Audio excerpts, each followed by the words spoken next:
आज आपण पाहताय विशाखाताईंनी हा कार्यक्रम घेतलेला आहे उद्धव साहेबांच्या वाढदिवसाच्या निमित्त. शिवाजी पार्कमध्ये जवळपास 600 वेगळी झाडं लावण्याचा आज आम्ही कार्यक्रम हाती घेतलेला आहे. 2-3 महिन्यापूर्वी राजसाहेब आम्ही सगळ्यांनी इथे सुशोभीकरणाचं भूमिपूजन केलं, त्यानंतर उद्घाटन देखील केलं. आणि असंच आपण पाहतोय की एका बाजूला शिवसेना उद्धव बाळासाहेब ठाकरे पक्ष म्हणून आम्ही मोकळी मैदानं, मातीची मैदानं ही वाचावीत ह्याच्यासाठी सगळा हा लढा देत आहोत, प्रयत्न करत आहोत. आणि दुसऱ्या बाजूला भाजप आणि भाजपचे महापौर हे सगळे ओपन स्पेसेस, RGPG हे प्रायव्हेट बिल्डर आणि कॉन्ट्रॅक्टरच्या हाती जातील असा हा सगळा प्रयत्न त्यांच्या हातून चाललेला आहे. हा लढा काही दिवसांनी आपल्याला रस्त्यावर पण दिसेल. जे काही मोकळ्या जागा ह्यांच्या ढापण्याचा प्रयत्न, त्याच्या विरोधात आम्ही एक मुंबईत महामोर्चा देखील करणार आहोत आणि त्याच्यावर आमचं नियोजन चालू आहे. आदित्यजी, खरं तर मातीचा प्रश्न आहे, कारण मोठ्या प्रमाणात देखील शिवाजी पार्काची उद्योग असेल, त्यासाठीचा देखील तुमचा लढा मागचा. नक्कीच आज चिखल आहे, पण आपण पाहताय राजकारणापेक्षा थोडा बरा चिखल आहे. ट्विट केलेला आहे, हो. वारंवार खर्च केला जातोय. आता देखील पुन्हा एकदा 2 लाखाच्या निविदा मागवल्यात. महापौरांकडून असं सांगितलं जातं की माझा याच्याशी काही संबंध नाही या निविदांशी. मग कुठून येतोय? मग मुख्य गोष्ट हीच आहे, आपण पाहिलं असेल माझ्या दोन्ही बाजूला 2 माजी महापौर आहेत मुंबईच्या, आणि कोणी एवढा खर्च केला नसेल असा खर्च सध्याच्या महापौर करत आहेत. एक अंदाज द्यायचा तर एवढाच आहे, आमदार म्हणून आम्हाला पूर्ण मतदारसंघासाठी 5 कोटी निधी मिळतो. खासदारांना 6 मतदारसंघ विधानसभेचे जे असतात त्यांच्या 1 लोकसभा मतदारसंघात, त्या पूर्ण 1 लोकसभेसाठी 5 कोटी मिळतो. आणि जो काही आता निधी महापौरांना फक्त त्यांच्या स्वतःच्या बंगल्यासाठी मिळालेला आहे तो जवळपास 5.5 कोटीचा आहे. आणि गाड्या देखील ज्या आता घेत आहेत त्या देखील 1.5-2 कोटीच्या आहेत.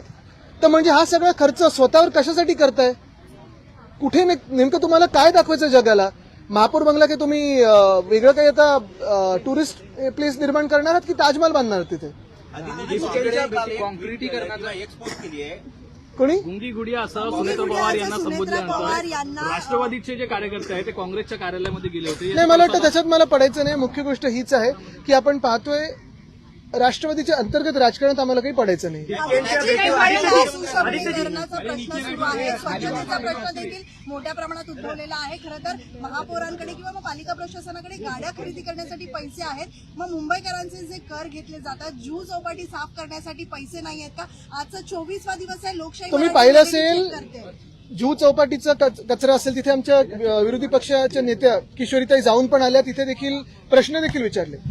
BSTचा प्रश्न असेल, बसेसचे रूट्स कमी होत आहेत, बस कमी होत आहेत, पगार वेळेवर दिले जात नाहीयेत, पेन्शन वेळेवर दिले जात नाहीयेत, मुंबईत सगळीकडे कचऱ्याचे ढिगारे वाढत चाललेत, रस्त्याचा कॉन्क्रिटीकरणचा प्रश्न, जिथे खड्डे दिसत आहेत, ह्या सगळ्यासाठी BMC सांगते आमच्याकडे पैसे नाहीयेत.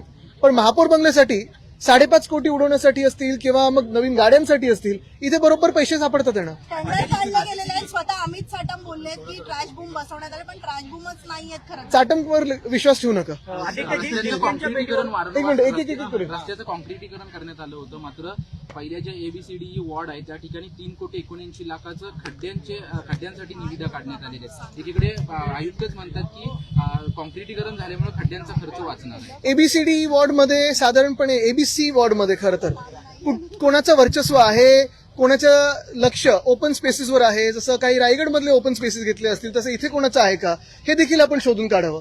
आणि दुसरं म्हणजे सगळ्यात महत्वाची गोष्ट हीच आहे की कॉन्क्रिटीकरण, आपल्याला आठवत असेल एकनाथ मिंदे हे हाऊसमध्ये खरं तर बोलले होते की 2 वर्षात मुंबईचे रस्ते चकाचक होतील, चांगले होतील. 4 वर्ष झालेत आता त्या घटनेला. स्वतःचे खिशे भरले पण खड्डे अजून भरून काढले नाहीत. काल त्यांचा मिस कॉल पण होता. भेटीवरून एकनाथ शिंदे आणि भाजप म्हणजे दोघांमध्ये सध्या अंतर्गत धुसफूस सुरू आहे, कारण सुरसाट भेटले त्यावरून भाजपने नाराजी व्यक्त केली आहे. आता ते चुपके चुपके की दिपके दिपके हे ठरवा तुम्ही, काय तुमचं चाललंय. पण अभिजितनी जो लढा दिला आपण पाहतोय, कुठेही राजकारण न करता ह्या देशाच्या तरुणांसाठी दिला आणि त्याचा आम्हाला अभिमान आहे. सिद्धिविनायक मंदिरमध्ये ज्या लोकांना पकडलंय चोरी करताना ते शिवसेनेचे कार्यकर्ते आहेत, उभाटाचे कार्यकर्ते आहेत, असं सर्वांकडे आमचं म्हणणं. मला वाटतं त्यांना जर आठवण करून देतो मी, पहिलं चंदा चोरीवर तिथूनच सुरू करू, मग वाराणसीमध्ये काय चाललंय तिथून सुरू करू, आणि सगळ्या मंदिरांचं कुठे कुठे काय काय झालंय ह्याचा एक आढावा घेणं गरजेचं आहे. दुसरी गोष्ट म्हणजे अर्थात तुमच्या हातात जी काही यंत्रणा आहे, तुम्ही ज्याला पकडायचं त्याला पकडता, ज्याला सोडता त्याचं सोडता, पण सदा सर्वांकरांना मी आठवण करून देतो. मला वाटतं विशाखाताईंनीच मध्यंतरी एक सभेमध्ये किती कोणाचे फ्लॅट आहेत, कुठे कुठे आहेत, किती कोणाच्या चाव्या आहेत, हा सगळा आढावा आमच्याकडे आहे. तो कदाचित आम्ही आता जगजाहीर करू शकू. शिवसेनेसंदर्भात सुनावणी सुरू आहे. आज पुन्हा एकदा नियमित सुनावणी सुरू आहे. काय वाटतं तुम्हाला सकारात्मक यामध्ये बाजू तारीख पे तारीख पडत तारीख पे चाललेली तारीख आहे. बाजू मिळते? दिसतंय होईल आज. एकमेकांची भांडणं पाहायला मिळतात. प्रकल्प दिल्यानंतर आता मिटिंगचा 3.3 किलोमीटरचा पट्टा आहे, त्याचं काम सुद्धा आगामी समोर दिलेलं आहे. मला वाटतं पुढच्या आठवड्यात वगैरे एक नोटिफिकेशन निघणार आहे की मुख्यमंत्र्यांचे सगळे काही जे काही कार्यभार आहे ते अदानीच सांभाळतील, महाराष्ट्र हा देखील अदानीच सांभाळतील असं ते नोटिफिकेशन काढणार आहे. ते काढल्या मग बघू पुढे चॅलेंज होत आहे का कुठच्या कोर्टात. सगळ्या कार्यक्रमासाठी जात असतात, पण लोकशाही जेव्हा विचारते की जीव चौपाटीची पाहणी कधी करणार, त्यांना अद्यापही वेळ मिळालेला नाहीये. दररोज सांगतात की मी गाडी बदलली की येतील ते. हाणामारी करतायत, अगदी महापालिकेच्या वॉर्ड ऑफिसमध्ये येऊन हाणामारी करतायत. इतकी कंत्राटदारांची मजल गेलेली आहे. काय मला वाटतं मी हे पहिल्यापासून सांगत आहे, भाजप म्हणजे बिल्डर आणि कॉन्ट्रॅक्टरांचा पक्ष झालेला आहे. आता मुंबईत 16 एकर साधारणपणे आपण पाहतो ओपन स्पेस ही एका भाजपच्या मित्राला दिली जात आहे. फुटबॉलचं ग्राउंड भाजपच्या कॉन्ट्रॅक्टरला दिलं जात आहे. बिल्डर कॉन्ट्रॅक्टर सरकार आहे. निवासी डॉक्टरांचा संप आहे. मुंबईतील आरोग्य व्यवस्था ठीक आहे, हिंदी वरती असल्याचं पाहायला मिळते, कारण निवासी डॉक्टर संपावर गेलेले आहेत. अनेक रुग्णांना याचा फटका बसतो. अहो, तुम्हाला माहिती आहे का, आज निवासी डॉक्टर मार्टची जी संस्था आहे ती अर्थात स्ट्राईकवर चाललेली आहे. त्यांचा विषय थोडा आज वेगळा आहे, पण बाकीचे जर विषय पाहिले त्यांचे जे आम्ही हाताळत होतो, आम्ही मार्गी लावलेले विषय होते. मग असिस्टंट प्रोफेसरचं वय काय असायला पाहिजे, स्टायपेंड काय असायला पाहिजे, त्यांचे हॉस्टेल जर तुम्ही परिस्थिती पाहिली, आम्ही जे 100 कोटी नायरला दिलेले ते कुठे आता वापरले गेलेत वगैरे, हा सगळा प्रश्न आहेच त्यांचा. म्हणजे हा जरी आजचा विषय जरी थोडा वेगळा ठेवला तरी बाकीचे प्रश्न आहेत त्याला कोणीही यानं उत्तरच नाही. बरं, जे डॉक्टर बनतात, म्हणजे महाराष्ट्रात आणि देशात परिस्थिती अशी झाली आहे, नीट परीक्षा पेपर लीक होते आणि ते झाल्यानंतर आंदोलन करतात, त्यांना लाठीचार्ज. पण फेकनाथ मिंदेंची जी लोक जाऊन डॉक्टरांना मारहाण करतात त्यांना लगेच बेल देण्याची सोय केलेली असते किंवा हॉस्पिटलमध्ये लपवण्याची सोय केली असते. बघा, मी सांगितलं ना, बाईट संपेल आणि पाऊस जाईल. जिस तरीके से एक विदर्भासाठी घेऊन टाकू. लवकर घ्या. महिला उपमुख्यमंत्री आहेत राज्याच्या, मात्र काँग्रेसची अशा प्रकारची टिप्पणी कसं बघताय तुम्ही? कारण की अशा प्रकारची एकंदरीतच इंदिरा गांधी संदर्भात नाही, मला वाटतं आपल्याकडून मी आता पहिल्यांदा म्हणजे बातम्यांमध्ये मी पाहिला नाही, मिस झाली असेल, पण अर्थात चुकीचंच आहे ना. महिलांचा सन्मान झालाच पाहिजे, महिलांचा आदर झालाच पाहिजे. आणि खरं तर तसं पाहिलं तर कुठेही म्हणजे त्यांच्या अंतर्गत वादात आपल्याला पडण्याची गरज नाही. करके बोला गया है. मुझे लगता है कि जैसे ही आप देख रहे हो सारे भाजपा के ट्रोल महिलाओं को ट्रोलिंग करते हैं, आपने देखा होगा यहाँ जिन्होंने रील्स बनाए उनकी ट्रोलिंग की, वो जैसे गलत है ये भी गलत है. आज फैसला आने वाला है सिंबल को लेकर, मतलब आज फैसला आएगा तो शिवसेना बहुत ही अच्छा होगा. लेकिन यही बात है कि ये जो हमारी हियरिंग है या जो हमारी केस है पिछले 4 साल से प्रलंबित है. हमारे बाद एनसीपी को तोड़ा गया, टीएमसी को तोड़ा गया, आम आदमी पार्टी को तोड़ा गया. और ये क्यों कर रहे हैं? क्योंकि इनको जो 2/3 मेजोरिटी चाहिए लोकसभा में, वो करने की इनकी कोशिश है. और ये करके जो संविधान ने हमें हक दिए, अधिकार दिए, आवाज दिए, वो छीनने की कोशिश है. तो हम यही उम्मीद करते हैं कि जल्द से जल्द सुप्रीम कोर्ट इस कॉन्स्टिट्यूशनल इशू पे जो भी रूलिंग हो वो दे. यही उम्मीद है. आरएसएस प्रमुख आने वाले हैं, जेनजी से बात करने के लिए आने वाले हैं. नहीं, वो एक मॉडल यूनाइटेड नेशंस का प्रोग्राम है. आयमन में पहले हम सभी लोग जाके आए. मुझे नहीं लगता इतना कोई महत्व देना चाहिए. और जेनजी को सुनने के लिए आज सारे लोग बात कर रहे हैं, लेकिन जब जेनजी लाठी खा रहा था, जब जेनजी AK-47 का सामना कर रहा था, जब जेनजी टीयर गैस का सामना कर रहा था, जब जेनजी इलेक्ट्रिक गन्स का सामना कर रहा था, तब ये आज जो सब प्रवचन दे रहे हैं इनको, वो कहाँ थे? मैं सिर्फ मोहन जी की बात नहीं कर रहा हूँ, वो एक अलग कार्यक्रम में आ रहे. लेकिन आज आप देख रहे हो पोस्टर्स लगे हुए, I am Gen Z, I respect this, I am Gen Z, I respect that. जब जेनजी सवाल पूछ रहा था तो जवाब देने के लिए आप कहाँ थे? आप तो पार्लियामेंट में भी नहीं आ रहे. पार्लियामेंट में आओ, बात करो. राहुल गांधी ने सवाल उठाया है कि जो शिक्षा प्रणाली है उस पे बीजेपी और आरएसएस अपना कब्जा जमा रही है. हर राज्य में अलग अलग भाषा है, तमिलनाडु में अलग भाषा है. बिल्कुल, जो शिक्षा प्रणाली है अगर आप देखें तो पूरे देश भर में खुद के VCs कहीं क्वालिफाइड है, कहीं अनक्वालिफाइड है, उनको बिठाया है. अगर आप देखें तो कल परसों में प्रशांत किशोर की जो भी जीत हुई है, वहां भी यही भावना थी कि जो वहां के मुख्यमंत्री है उनके खिलाफ ये वोट था. शिक्षा प्रणाली ये बदलनी जरूरी है. NEP 2020 में आई, कहाँ इम्प्लीमेंट हुई, कैसे इम्प्लीमेंट हुई, अभी तक किसी को पता नहीं है. लेकिन शिक्षा प्रणाली बदलने के बाद क्या जॉब्स क्रिएशन हो रहा है, क्या एम्प्लॉयमेंट क्रिएट हो रहा है? अगर आप देखिए तो अगले 10 साल में पूरी दुनिया भर में 1.2 बिलियन लोग ऐसे हैं जो 18 साल के आगे यानी उस उम्र में आएंगे जो वर्किंग पॉपुलेशन होगा. और फिर आप लगभग सिर्फ 40 करोड़ लोगों के लिए जॉब अपॉर्चुनिटी पूरी दुनिया भर में रहेगी। तो ये क्या आप सोच रहे हो, कुछ अलग सोच रहे हो कि नहीं सोच रहे हो? शिक्षा प्रणाली बदलनी जरूरी है, लेकिन भाजपा ये चाहती है कि आप शिक्षा से दूर रहो, आप जॉब से दूर रहो, और जो भी वो डोल्स देती है, फ्री राशन हो या उस पर निर्भर रहे और भाजपा को थैंक यू कहते रहे। राहुल गांधी का बयान आया, ओवैसी इन्होंने ट्वीट करते हुए कहा है कि अगर अयोध्या राम मंदिर में चंदा दिया गया है तो उसकी रिसिप्ट जो है वो जो दुनिया के सामने आई है, ये सारे आरोप झूठे हैं। मुझे लगता है कि सबसे बात यही है, पहली बात यही है कि दुनिया भर में सारे हिंदू यही पूछ रहे हैं कि अयोध्या में जो चंदा चोरी हुए वो भाजपा क्यों नहीं कहते कुछ उस पर? अनिल मिश्रा को किसने अपॉइंट किया, चंपत राय को किसने अपॉइंट किया? यही तो सारे दुनिया भर के हिंदू पूछ रहे हैं।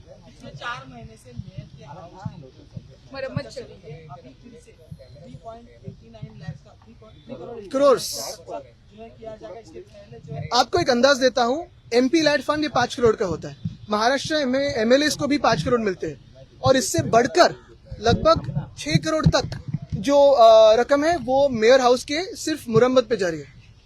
ये कौन सी बात है? यानी आप अगर अच्छी बीएसटी बस की सुविधा पूछे, कचरा उठाने की बात करें, पानी की समस्या की बात करें तो कहते पैसा नहीं है, लेकिन खुद के बंगले पे, खुद के गाड़ी पे खर्चा करने के लिए बहुत पैसा, और ये पैसा सब मुंबई का रोका है, ये टैक्स पेयर मनी है। राहुल गांधी का बयान आया कि प्रधानमंत्री जेनजी को माफ कर रहे हैं, हमने माफी नहीं, हम प्रधानमंत्री से माफी चाहते हैं। मैंने उस दिन यही कहा था कि माफी किसने मांगी थी? हमने तो अकाउंटेबिलिटी मांगी है, माफी नहीं मांगी हमने, अकाउंटेबिलिटी मांगी है।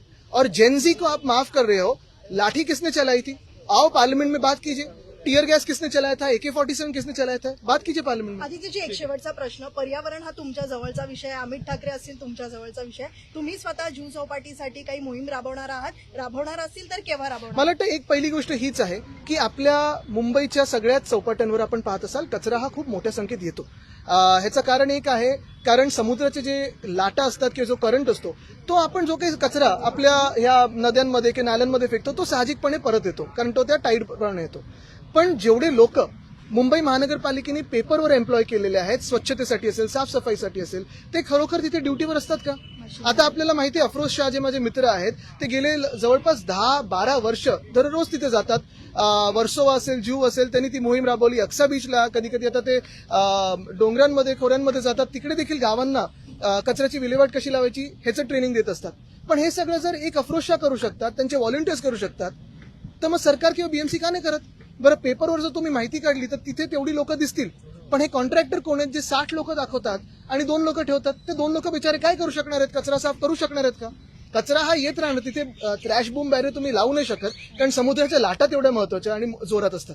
पण हा कचरा आल्यानंतर तुम्ही स्वच्छता मोहीम चालवताय का, हा मोठा प्रश्न आहे, आणि तिथे महापौरांचं लक्ष नाहीये। कदाचित आता मी बोलल्यानंतर तुम्ही ही मोहीम चालवल्यानंतर जाऊन फोटो काढून येतील, पण पुढे काय? मार्ग मोकळा झालेला आहे, तुम्ही या संदर्भात त्याच्यात आम्ही वारंवार वायरलेस असेल किंवा HFR असेल, हाय फ्रिक्वेन्सी रेडिओ, मग ते दहिसरकडे असेल, ह्या 2 विषयावर आम्ही विषय मांडलेला होता। काल ते नोटिफिकेशन निघालेलं आहे, अनेक नोटिफिकेशन या सरकारचे निघालेले आहेत। मी ह्या लढ्यात ज्यांनी सहभाग घेतला त्यांना सगळ्यांचं अभिनंदन करतो, पण नोटिफिकेशन पुढे कधी जाणार हा एक विषय। आणि दुसरं म्हणजे आपल्याला आठवत असेल, जुहू एअरपोर्टच्या बाजूला जी एक स्लम आहे, तिथे छोटं ते नगर आहे, तिथे 2017ला मुख्यमंत्री जाऊन भाषण दिलेलं की तुमचं तिकडच्या तिकडे इनसिटू रिहॅबिलिटेशन आणि SRA करू। आता ते इनसिटू तिथे होणार आहे का हे देखील मुख्यमंत्र्यांनी सांगावं। तुमची car, electric panel, data server आगीपासून सुरक्षित आहे का? नाही? मग आजच बसवा F Protect temperature activated fire suppression device. यामध्ये आहे eco friendly non toxic pressurised liquid, जे आग लागल्यास क्षणार्धात ऍक्टिव्हेट होऊन आगीवरती मिळवते नियंत्रण। बसवण्यास अतिशय सोपे आणि सुटसुटीत टेकालिपचे एक दर्जेदार उत्पादन F Protect।